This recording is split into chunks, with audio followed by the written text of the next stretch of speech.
तो आइए आज के क्लास में हम शुरू करते हैं। क्लास 10th का सब्जेक्ट हिंदी है ये, और किताब का नाम है गोधूली। जैसा कि आप लोग जानते हैं कि 10th क्लास में दो हिंदी है, एक गोधूली है और दूसरा किताब है वर्णिका। वर्णिका है जिसमें 5 चैप्टर हैं और उसके सारे वीडियो अपलोड हो चुके हैं। सो आप चैनल के प्लेलिस्ट में जा कर के सारे वीडियो को देख करके तैयार कर सकते हैं। दूसरी बात कि आज जो हम लोग पढ़ने वाले हैं वो गद्य खंड का पाठ 12 है और अंतिम पाठ है। अब गद्य खंड इस तरह हमारा जो है वो समाप्त हो जाएगा। पाठ का नाम है शिक्षा और संस्कृति। शिक्षा और संस्कृति, जिसके लेखक हैं महात्मा गांधी। लेखक क्या है जी? महात्मा गांधी हैं। महात्मा गांधी, शायद ही कोई ऐसा इस क्लास में बैठा होगा जो महात्मा गांधी का नाम न सुना हो और उनका फोटो न देखा हो, क्योंकि महात्मा गांधी से परिचित न होना, उनके बारे में थोड़ा भी न जानना, ये हो नहीं सकता है। और अगर कुछ लोग हैं तो समझिए इस धरती पर अभागा हैं। कहना नहीं चाहिए लेकिन कहना पड़ता है, क्योंकि मुहजूर लोग हैं जो कुछ लोग ज़बरदस्ती कहते हैं कि हम नहीं जानते हैं। क्योंकि कोई अपने पिता को न जाने, शायद ही ऐसा कोई होगा जो अपने पिता के बारे में। और ये जो गांधी जी हैं ये हम सबके क्या हैं? पिता हैं। इन्हें बापू कहा जाता है। तो क्या आप अपने पिताजी को नहीं जानते हैं? जरूर जानते होंगे। उसी तरह ये भी हमारे पिता हैं। हमारे पिताजी के भी पिता हैं, दादाजी के भी पिता हैं। आने वाली जितनी भी पीढ़ी होगी सबके क्या हैं? पिताजी हैं। खैर, पिताजी कहने पर अजीब लगता है, बापू। प्यार से इन्हें लोग क्या कहते थे? बापू कहते थे। क्योंकि गांधी जी हर घर में बैठे हुए हैं, हर किसी के साथ घूम रहे हैं और पूरी दुनिया उन्हीं के लिए लड़ रही है। तो गांधी जी को न जान पाना संभव नहीं है। तो उन्हीं गांधी जी के द्वारा लिखा गया एक पाठ है शिक्षा और संस्कृति। शिक्षा का अर्थ तो आप लोग जानते ही हैं, पढ़ाई लिखाई। संस्कृति का अर्थ होता है, अंग्रेजी में इसको हम लोग कल्चर बोलते हैं। क्या बोलते हैं? और इसका अर्थ होता है पहनावा, ओढ़ावा, खान पान, चाल चलन, रहन सहन। ये सारा चीज हमारा संस्कृति होता है। जैसे कि भारत की संस्कृति है कि हम शर्म और लिहाज में जीते हैं। हम जो भी कपड़े पहनते हैं उसमें एक शर्म और लिहाज के हिसाब से पहना जाता है। हमारा खान पान, हमारा चाल चलन, ये सब हमारी संस्कृति के अंतर्गत आता है। और हर देश का अलग अलग संस्कृति है। आप यूरोप में जाएंगे तो वहाँ पे हमारी जैसी संस्कृति नहीं है।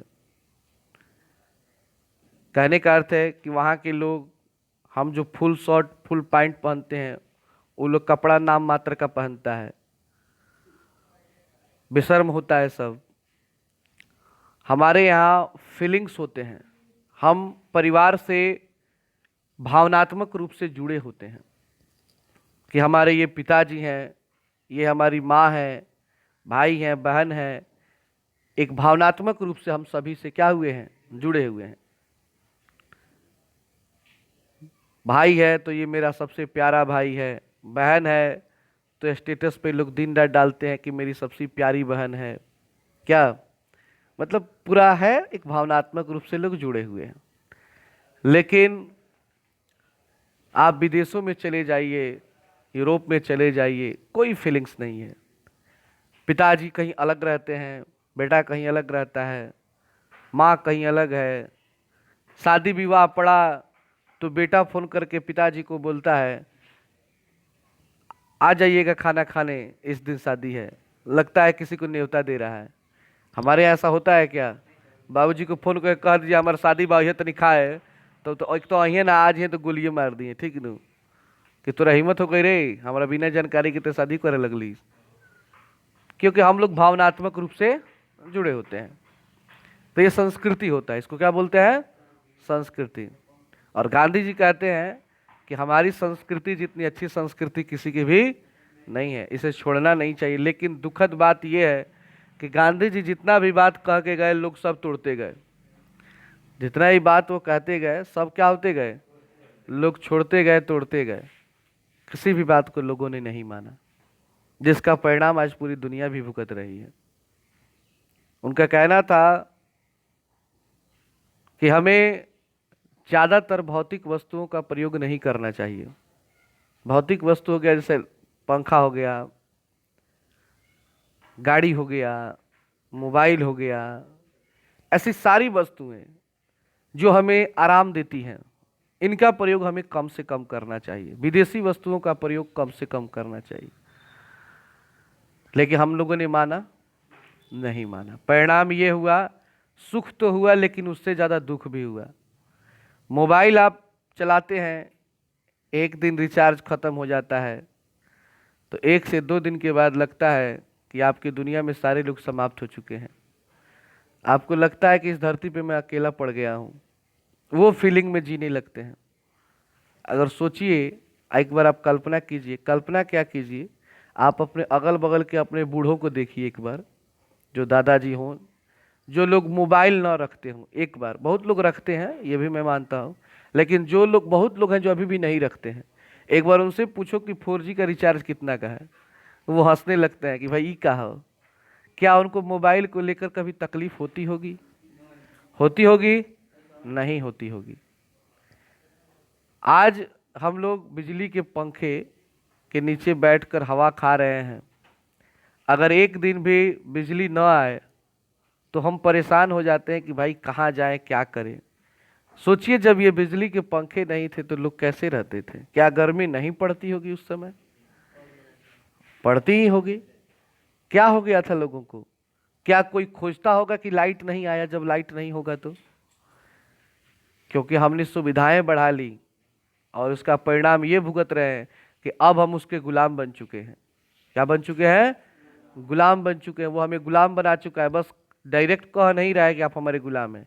गुलाम इसी को कहा जाता है जिसके बिना वो रह ना पाए, बेचैन हो जाए, वो गुलाम होता है, उसको बस में करना होता है। तो इस पंखे ने, इस मोबाइल ने हम लोगों को क्या कर लिया है?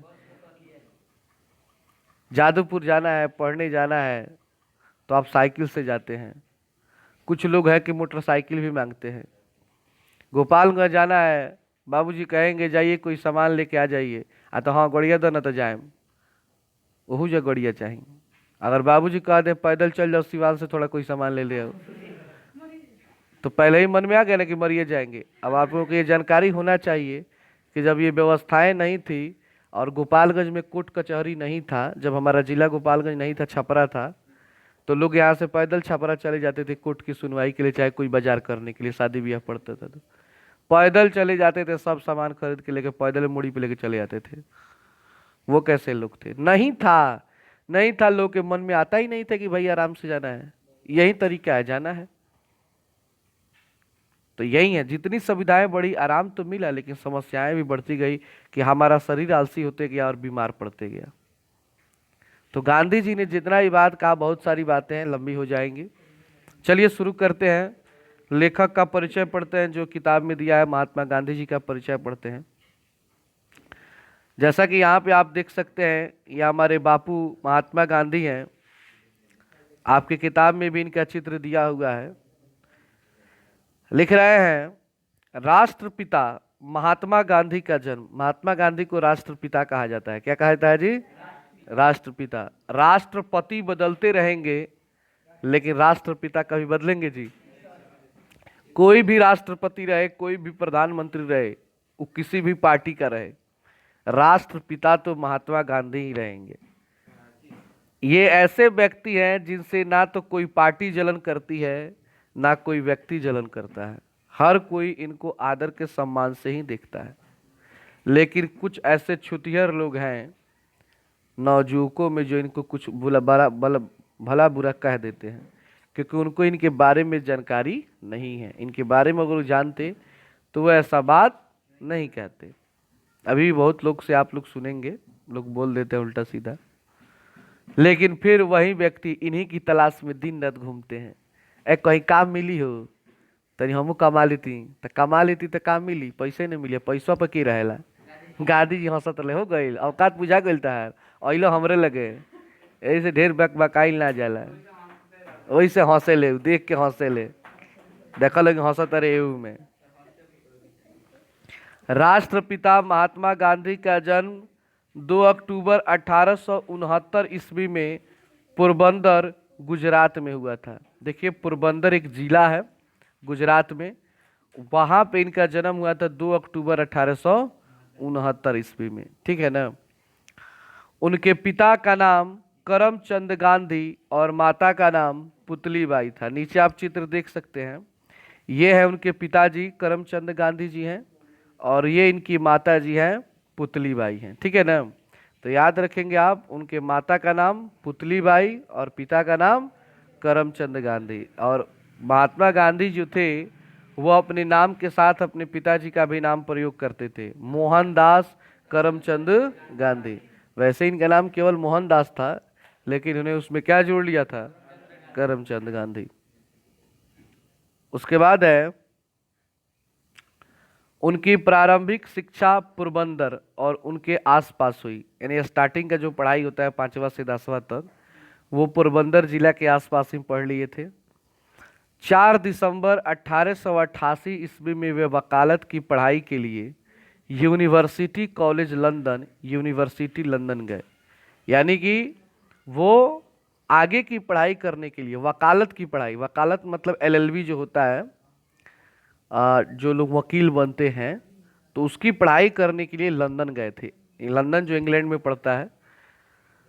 1883 ईस्वी में कम उम्र में ही उनका विवाह कस्तूरबा से हुआ था, और उससे पहले इनका विवाह हो चुका था, 5 साल पहले उनका विवाह हो चुका था 1883 में ही। और वो थी कौन, कस्तूरबा थी। कौन गांधी थी, कस्तूरबा गांधी, जो स्वाधीनता संग्राम में उनके साथ कदम से कदम मिलाकर चली थी। मतलब जितना दिन गांधी जी अपने जीवन में आंदोलन किए थे, चाहे वो साउथ अफ्रीका हो और चाहे वह इंडिया हो, दोनों जगह उनकी पत्नी ने उनका भरपूर साथ दिया था।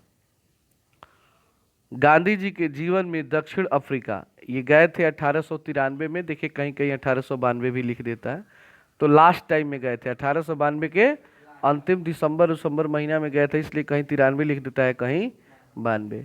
तो 1914 तक रहे थे वहां पे। कितना दिन रह गए थे।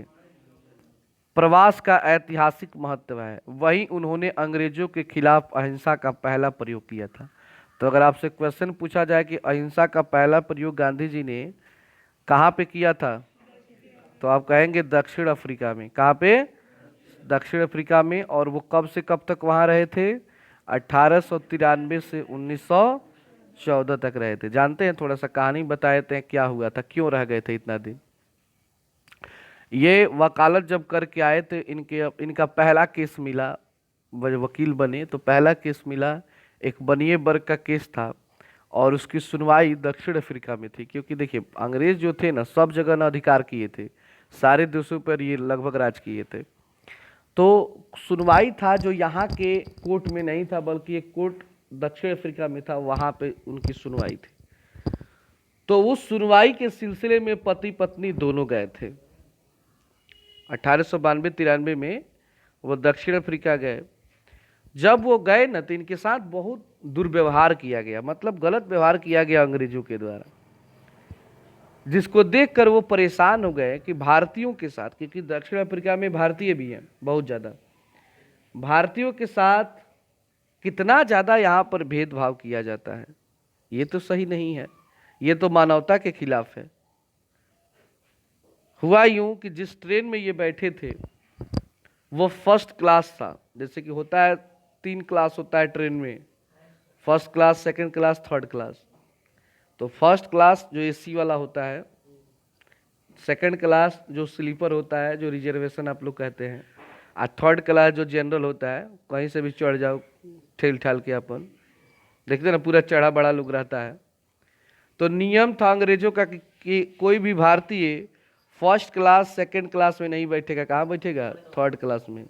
वो चाहे वो टिकट का पैसा दे या चाहे ना दे। ये तो टिकट लिए थे फर्स्ट क्लास का, पैसा भी दिए थे, धनी मनी व्यक्ति परिवार से थे, गांधी जी बहुत धनी मनी परिवार से थे। तो वो बैठे हुए थे, तो कोई अंग्रेज आया और बोला कि यहाँ पे तुम क्या कर रहे हो, तो पेपर पढ़ रहे थे, बोले क्या कर रहा हूँ, बैठा हुआ हूँ।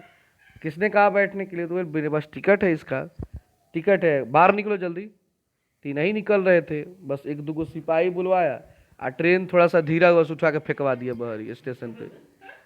बड़ा खराब लगा कि रे भाई, टिकट होते हुए बता इतना बेइज्जती, भरपूर बेइज्जती। अभी धनी मनी परिवार से थे उस जमाने में। कितना लोग ना गांधी जी को समझता है कि जिंदगी भर गरीबे थे, वो शुरू से वो गरीब थे। उनके पास एक धोती था, खाली लाठी था। अरे वो कोट पैंट पहनते थे, वो बहुत बड़े पढ़े लिखे। लंदन से सोच लो, आज के ज़माने में यहाँ का फी देने में आप लोग हालत ख़राब है। यहाँ का फी देने में आपको लगता है कि बाप रे प्राण निकल जाएगा। वो लंदन उस समय पढ़ने गए थे जाना टाइम में लोगों को खाने को नहीं था। सोचो खर्चा नहीं लगा होगा उस समय। आप लोग लंदन जाके पढ़ सकते हैं, वहाँ का पढ़ाई हो जाएगा आप लोगों से, नहीं हो पाएगा, ज़िंदगी बीत जाएगा, कभी नहीं होगा। क्योंकि वहाँ पे जाने के लिए लाखों चाहिए, हज़ार में तो बातें नहीं होगा, लाखों में पैसा खर्च करना पड़ेगा। अब वो उस टाइम में गए थे, तो सोचो कितना धनी मनी व्यक्ति थे वो, जबकि अंग्रेज कहीं जाने भी नहीं देते थे इन लोगों को। तो उनको फेंक दिया गया। उसके बाद गांधी जी के साथ कई जगह पर ऐसे ऐसे घृणित कार्य किए गए, उनको इतना ना सताया गया, कारण कि तुम भारतीय हो, तुम काले हो। क्योंकि भारतीय लोग काले होते हैं, हम सभी क्या हैं, काले हैं उन लोगों के सामने, क्योंकि उन लोगों का केस भी गोरा होता है। तो हमारे यहाँ भारत में लोग गोरे नहीं होते हैं, भले हम लोग अपने खुशी के लिए कह देते हैं, तनी मनी साफ हो जाते हैं तो कह देते हैं हम गोरे हो गए हैं। गोरे नहीं, तुम उस दिन गोरे हो जाओगे जिस दिन तुम्हारा बाल भी गोरा हो जाएगा। और शायद भारत में तो किसी का बाल गोरा नहीं होता है। तो हम सभी आते हैं काले के अंतर्गत। तो वो लोग काले आदमी से घृणा करते हैं, अंग्रेज लोग। तो देखिए कि भाई काला चाहे गोरा, का हम अपने से बनाए हैं कि ऊपर वाले ने बनाया इसे, फिर इसमें भेदभाव क्यों। उसके लिए वो भारतीयों को इकट्ठा किए, आंदोलन किए, कई बार जेल गए, कई बार बहुत पिटाए भी। वहां के लोगों के लिए लैट्रिन साफ करते थे पति पत्नी। सोचो इतने बड़े व्यक्ति होकर के, उनको मेहरारू के जब मैंने शादी भइल हुई तो उनकर बाबूजी सोच रहे कि वकील से बियाह करतनी, चाहे मैंने बढ़िया घर में सरकारी वकील ना रहे, पढ़ल लिखल व्यक्ति रहे, उनकर बाबूजी अच्छा धनिक वनिक रहे, तो बेटी के बाबूजी समझले हुई कि बड़ा बढ़िया घर में शादी करतनी बेटी के। वो का जानले कि ले जाके लैट्रिन लगे साफ करवाए लोग के, जिंदगी भर गजन कटवाई है।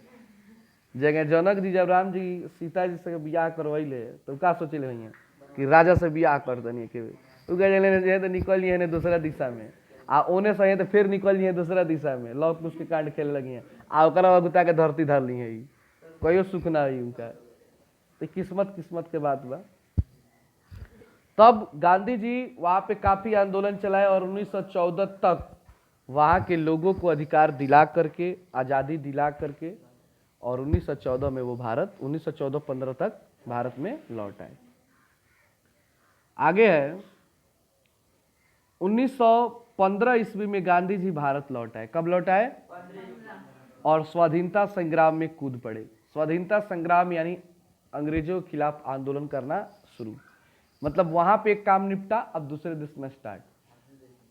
अंग्रेज इनसे डरते भी थे, कारण था कि जो दूसरों के देश के लिए इतना लड़ सकता है, इतना दिन ठग सकता है, वहां पे जाके वो गया था 2 दिन के काम के लिए, आज देखो 8, 14, 22 साल रह के आया है वहां पे।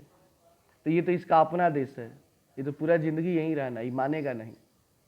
तो अंग्रेजों ने उनसे राय कर लिया कि देखिए क्या दिक्कत है आपको, हम आपको अधिकार देते हैं, नौकरी वोकरी देते हैं, बढ़िया आप अफसर बन के रहिए। क्योंकि अंग्रेज लोग काम करता था, देखता था कोई आंदोलन कर रहा है ना, उसका फेमस हो रहा है, बस उसको अपने यहाँ नौकरी दे देते थे। अब आदमी चुप हो जाएगा। गांधी जी बोले ना ना, वो हमरा कभी मत बुझ तू, हमरा लगे नौकरी पहले ही सब, हम वकील ही पहले ही के काम कर, तू अपन देश के आजाद करे के पड़ी। आजादी की लड़ाई में उन्होंने सत्य का प्रयोग किया। किसका प्रयोग किया? और एक बात मैं बार बार बोलता हूं कि जहां पे गांधी जी की बात आए वहां पे सत्य और अहिंसा की बात ना आए, ऐसा हो नहीं सकता है। अहिंसा और सत्याग्रह का सबसे बड़ा हथियार था। इनका सबसे बड़ा हथियार कौन कौन था जी? सत्य और अहिंसा। उन्होंने स्वराज की मांग की, स्वराज मतलब अपने देश की मांग की, अछूतो द्वार का काम किया, सर्वोदय का कार्यक्रम चलाया, स्वदेशी का नारा दिया, समाज में व्याप्त ऊंच नीच, जाति धर्म के विभेदक भाव को मिटाने की कोशिश की, और अंततः अंग्रेजों की गुलामी से भारत को आज़ादी दिलाई। यहाँ पे एक शब्द है अछूत उद्धार। अछूत उद्धार समझते हैं, मानो उस समय छोटी जाति बड़ी जाति के लेकर बड़ा भेदभाव न था, लोग छोटी जाति से बड़ी जाति वाले बड़ा घृणा करते थे। तो ये सारे चीज़ को उन्होंने दूर किया कि ऐसा नहीं सोचना चाहिए, हर व्यक्ति एक जैसा है, मानव है, भगवान ने सबको एक मनुष्य के रूप में जन्म दिया है, तो इसमें कोई भेदभाव नहीं होना चाहिए। और इन सारे कमियों को दूर करते हुए वे अंग्रेजों से भारत को क्या दिलाए थे? आज़ादी दिलाए थे। गांधी जी को रविंद्रनाथ ठाकुर ने महात्मा कहा था, याद रखिएगा। गांधी जी को महात्मा किसने कहा था? रविंद्रनाथ ठाकुर ने। उन्हें बापू, राष्ट्रपिता आदि कहकर कृतज्ञ राष्ट्र याद करता है। उन्हें किस नाम से भी हम जानते हैं? बापू और राष्ट्रपिता। गांधी जी ने हिंद स्वराज, सत्य के साथ मेरे प्रयोग आदि पुस्तकें भी लिखी। कौन कौन सी पुस्तकें लिखी? हिंद स्वराज और सत्य के साथ मेरे प्रयोग। उन्होंने हरिजन, यंग इंडिया आदि पत्रिकाएं भी संपादित की। पत्रिकाएं मतलब होता है अखबार। वे अखबार में भी काम करते थे और अखबार का नाम क्या था? एक का नाम था हरिजन और एक का नाम था यंग इंडिया, ये नौजवान भारत। यंग इंडिया मतलब नौजवान भारत। उनका पूरा जीवन राष्ट्र के प्रति समर्पित था, मतलब उन्होंने अपना पूरा जीवन किसके लिए समर्पित कर दिया? देश के लिए। उन्होंने शिक्षा, संस्कृति, राजनीति तथा सामाजिक एवं आर्थिक पक्षों पर खूब लिखा और उनके प्रयोग के द्वारा भारतवर्ष को फिर से एक उन्नत एवं गौरवशाली राष्ट्र बनाने की कोशिश की। 30 जनवरी 1948 ईस्वी में नई दिल्ली में एक सिरफिरे नथुराम गोडसे ने उनकी हत्या कर दी। यहाँ पे नथुराम गोडसे नहीं लिखा है, मैंने लिखा है अपने मन से, याद रखेंगे। 30 जनवरी 1948 को गांधी जी की क्या कर दी गई? हत्या कर दी गई।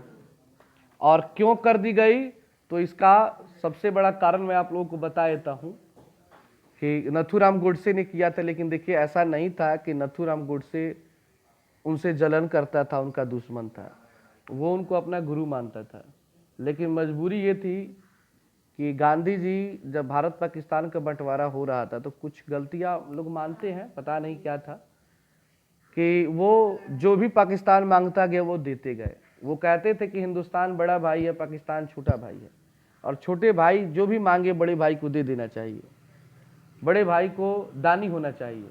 लेकिन ये बातें यहाँ के लोगों को अच्छा नहीं लगा कि रे भाई सब दे देंगे तो फिर यहाँ पे क्या रहेगा।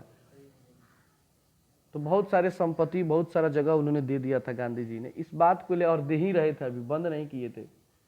तब सारे लोग, नेता लोग मिल करके सोचे कि भाई गांधी जी को अब मरना पड़ेगा, नहीं तो इनको डायरेक्ट कोई मना नहीं कर सकता है। गांधी जी को मना करना किसी के बस की बात नहीं थी, हिम्मत नहीं था किसी के अंदर, क्योंकि देश का आज़ादी का अगर सबसे बड़ा हाथ है तो महात्मा गांधी का है। अगर वो चाहते तो प्रधानमंत्री बन सकते थे, चाहते तो राष्ट्रपति बन सकते थे। वो एक बार कह देते तो कोई खड़ा नहीं होता, लेकिन उन्होंने किसी भी पद को संभाला नहीं। ये चीज तो था कि वो लालची नहीं थे, नहीं तो वो चाहते तो प्रधानमंत्री बन सकते थे। वे खुद पंडित जवाहरलाल नेहरू को प्रधानमंत्री बनाए थे कि आप बन जाइए। सरदार वल्लभ भाई पटेल का नाम आप लोग सुने हो, गुजरात के रहने वाले थे। बात उनकी भी आई थी कि इनको प्रधानमंत्री बना दिया जाए, लेकिन देखिए गांधी जी की कितनी अच्छी सोच थी।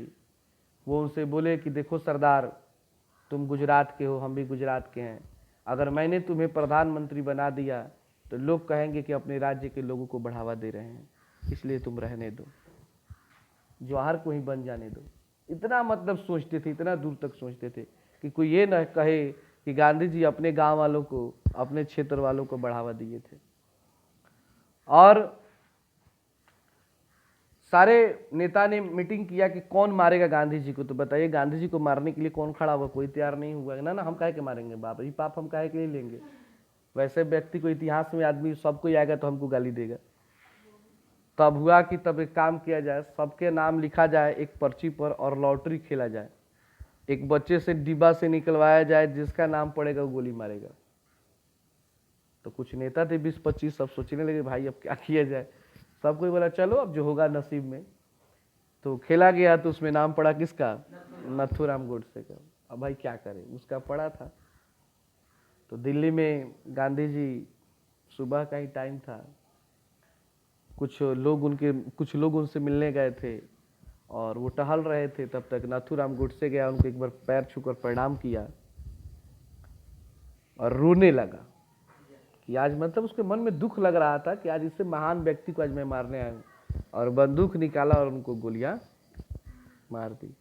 गांधी जी वहीं गिर गए और वहीं भागा नहीं था वो, याद रखिएगा, भागा नहीं था। ऐसा नहीं था कि मारने के मूड से, एक हत्यारा नहीं था, लेकिन फिर भी उसको हत्यारा कहा जाएगा, कारण था कि इसने बड़ा बड़े व्यक्ति को मारा था।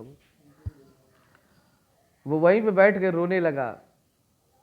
पुलिस जब उसे पकड़ने के लिए आई तो गांधी जी वहां पे भी रोकते हैं, नहीं उसे कुछ मत कीजिएगा, शायद मैंने ही कोई गलती की होगी जिसके चलते इसने मुझे मारा है।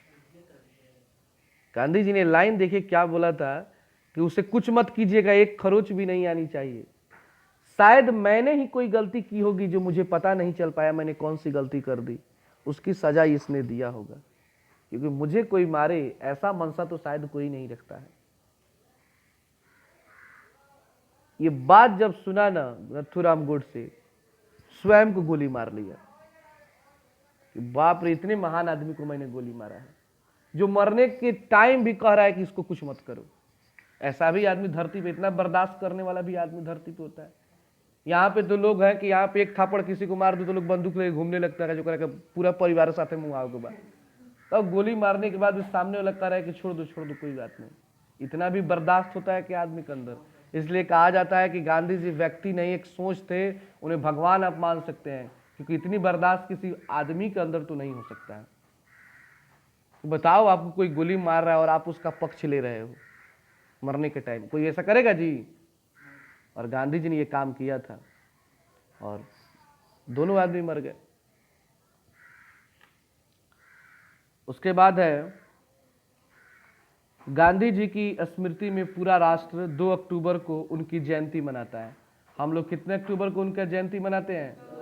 ये एक राष्ट्रीय पर्व माना जाता है। भारत के 3 राष्ट्रीय पर्व है, 26 जनवरी यानी गणतंत्र दिवस, 15 अगस्त स्वतंत्रता दिवस और 2 अक्टूबर गांधी जयंती। ये 3 ही माने जाते हैं राष्ट्रीय पर्व। अंतर्राष्ट्रीय स्तर पर इसके जन्मदिन को अहिंसा दिवस के रूप में मनाया जाता है और पूरे संसार में इसको अहिंसा दिवस के रूप में मनाया जाता है कि इस दिन एक अहिंसावादी व्यक्ति का जन्म हुआ था, जो धरती पे अहिंसा का अर्थ होता क्या है समझा के चला गया। नीचे आप देख रहे हैं एक चित्र मैंने डाला है, ये नाथूराम गोडसे है और ये गांधी जी का उस समय का फोटो है जब उसने गोली मारी थी।